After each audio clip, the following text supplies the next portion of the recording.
So we continue talking some more about fair housing and the fair housing laws. And the next thing we need to take a look at is the enforcement agency at the federal level. I will tell you, typically there's a enforcement agency also at each state level. And again, when we get into the state-specific portion of the course, we'll address a lot of this again. I say a lot of it. We'll talk about who that enforcement agency is at your state level. But right now, at the federal level, it's enforced by HUD, Housing and Urban Development. In fact, I will tell you, I've had a lot of people get confused or cause problems on the exam right here because they memorize HUD. They know HUD enforces these fair housing laws, but they don't know what HUD stands for. And they may ask you this question, who enforces these laws? And it may not be HUD, or it may not say HUD. It may say Housing and Urban Development. So all that to say, if you don't know what the acronym stands for, make sure you remember that. Otherwise you'll have problems. There are some time limitations when it comes to filing a fair housing complaint. And again, it could differ at the state level than what it is here at the federal level, but we'll talk about that in the state portion. But at least at the federal level, if you file your fair housing or discrimination complaint with HUD, here they say you have up to 1 year. From the time of the discriminatory event taking place, you've got 1 year to file your complaint. And then obviously HUD at that point will try, they're going to look into it, dig, and see what was going on. Then they'll bring all the parties together and try to reconcile. Can we work this thing out to make everybody happy? And hopefully we can do that. But if not, if the complainant is not satisfied with what is being offered, then the complainant has the option now to actually file a lawsuit in court, and you have up to 2 years to file action in court. So you need to remember, with HUD, you've got up to 1 year to file the complaint, and if we can't get satisfaction during that time, then you've got up to 2 years to file a legal action in court. Okay.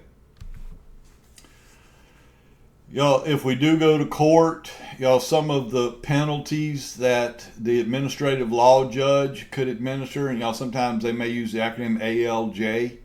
It just stands for Administrative Law Judge. But they can require compensation for actual damages, humiliation, pain and suffering. They can require that property be made available to the person that was denied the property. So you see a lot of things here that the judge can do. And I will tell you, the actual damages could be expensive. But you get in trouble here, you might be quite shocked at how expensive pain and humiliation is going to cost. So you don't want to get in trouble with discrimination or fair housing laws in general. But obviously the judge, could the judge take your real estate license away? No, they can't do that because they didn't give you the license, so they can't take it away. But I can tell you this, you get, you're found guilty of violating fair housing laws, good chance, LLR, your labor license and regulations there at the state level, good chance they'll deny your license or revoke your license. But can the law judge do it? They can't take your license because they didn't give it to you. They can't take something away from you that they didn't give to you. All right, so keep those in mind. Now there are some penalties, some fines, if you will, for violating fair housing laws. And and you see here what the penalties are for the real estate company. If one of their licensees violates a fair housing law, And these are some weird numbers here, but they could ask you this. But y'all, for the first offense, y'all, the fine is $21,664. Y'all, and keep it. This is not part of the things we just talked about, where the law judge could administer or could require you to pay for damages, pain, and suffering. Y'all, that's not part of this. This is over and above. Y'all, this is just the fine, if you will. So $21,664 for the first offense. If you ever have a second offense within 5 years of the first, then it's a $54,157,000 fine.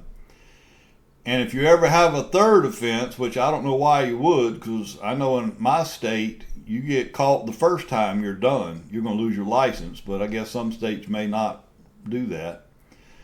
But if there is a third offense within 7 years of the first, then it's $107,050. Now, again, that's the fine to the company, okay? Now, we'll tell you, the individual licensee that actually committed the violation, y'all, they're going to have to pay the same fine, y'all, the same dollar amount.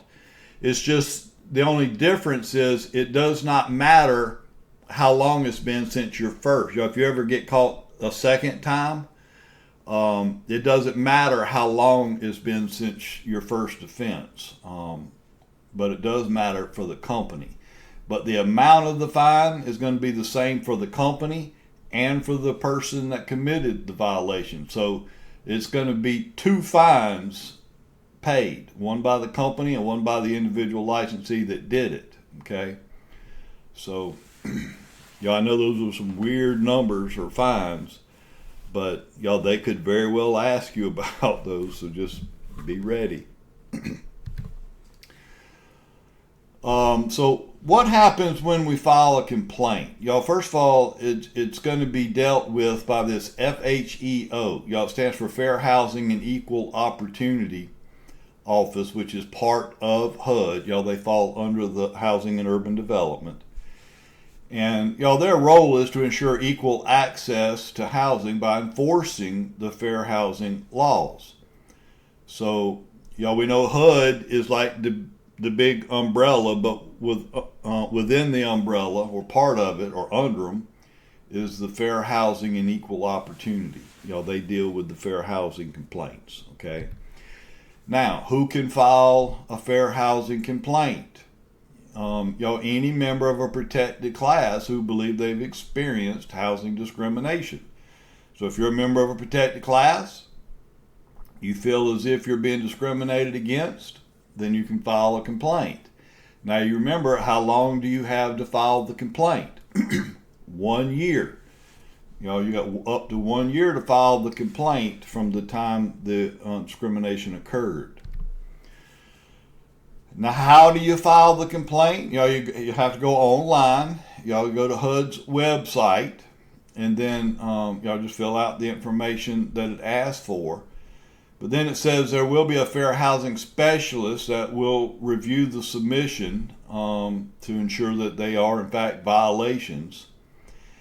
And if they consider what you're complaining about to be a fair housing violation, then the specialist will now assist in the official complaint. They will go forward with the complaint. The information you're going to need, obviously you're going to have to describe in detail exactly what happened and why you believe you were being discriminated against. You have to identify what your protected class is, whether it's race, religion, whatever. And then who discriminated against you. Contact information for that individual or an business entity if that's what it was. So, you're going to have to provide some pretty detailed information here. Okay, you can't just say I was discriminated against. You're going to have to be pretty specific about it. You also have to include where did this discrimination occur, the address, that kind of stuff. And then when did it happen? Again, because you've only got up to a year to file that complaint. So if a year has lapsed, then you're not going to be able to file the complaint. Okay. But then we look at some other issues dealing with fair housing laws. Y'all, there are 3 specific violations of obviously of fair housing laws. And we're going to take a look at all 3 of them here, but I will tell you, you better know these, okay? You can expect to get questions on what these 3 specific violations are. Y'all, the first one here is block busting. Block busting is when agents are preying on fears and prejudices that the public may have by trying to induce them into selling their home due to a member of a protected class that may be buying properties in the area. Okay. For example, if I were to go knock on somebody's door and say, hey, homeowner, I'm Frankie Griffin. I'm a real estate agent. And I just wanted to let you know that obviously in the last few years, your home has really appreciated quite a bit. It's been a really good area here. However, if you're not aware of it, there has been these certain people that have been buying properties in this area. And the more of them that start moving in here, that's going to cause your home values to start depreciating. You're going to start losing appreciation. So now might be a good time to actually consider selling your home. And oh, by the way, I'm a real estate professional and I can help you do that. Obviously, that's illegal. Okay, that's block busting. When you're preying on other people's fears and prejudices, trying to scare them about certain people moving into the area, and it's going to cause their home to depreciate in value. That's a no-no. But anyway, that's what block busting is, so make sure you understand that. Steering, obviously is also illegal. Steering is when you are basically trying to steer or guide, say, a buyer client into a particular area you think they would be better suited for based on their race or their religion or color or whatever, any of those protected classes. You can't do stuff like that. That's a no-no. You got to ask every buyer, where would you like to live? Where would you like for me to look for a house? You tell me where you want me to look, and that's where I'll look. You start looking in places because you think they would be best suited in a particular area. That's a no-no. That's steering. And then the third violation is redlining. Redlining was a form of discrimination that was used by lenders primarily. There were other, insurance companies have done, it's other occupations have used this redlining, but lenders are what we're most concerned about right now in real estate. But what does that mean? Well, back in the day, redlining was legal, obviously, a long time ago. It's now illegal, but the way it worked was this. Say a member of a protected class went into the bank looking, or talked to a lender about buying a house, borrowing money to buy the house. And the lender or loan officer would usually say, oh, well, yeah, we would love to help you. Do you have a particular house in mind? Yeah, we were looking at 417 Maple Street. I'm making up that address, but we kind of like that house. Well, then, they would have a map on the wall. It'd be right there in the loan officer's office, but they'd have a map that they would be looking at.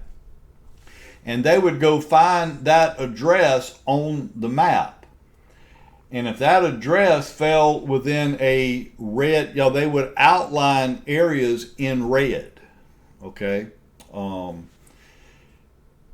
And basically what they were doing there, if it was a member of a protected class looking to buy inside one of these red areas, they would not loan you the money. They said, nope, can't cannot loan you money on that house. Now, look, if you wanted to look for a house over here or up there or down here, we'll be glad to help you all day long, but we cannot loan you money over there. So, y'all, that was called redlining. Y'all, obviously that's now illegal and should not be going on today. But y'all, make sure you understand all three of these specific violations, because you're going to get questions on them. Get ready.